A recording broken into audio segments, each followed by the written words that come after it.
माशाल्लाह आपने अच्छा प्रदर्शन किया, काफी अच्छा लगा। अल्लाह दुआ करते हैं कि हमारा बच्चों को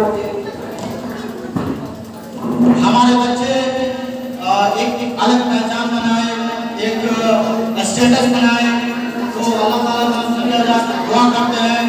और आप हजरात से ये हम रिक्वेस्ट करना चाहते हैं कि माशाल्लाह ये इदारा इसी तरह चलता रहे, तो आप ज़्यादा से ज़्यादा इसमें ताउन करें, चूँकि ये मदरसा हम गाँव वाले से चलता है, तो हम लोग का फर्ज है कि इसमें ताउन करें, इसे और आगे बढ़ाएं।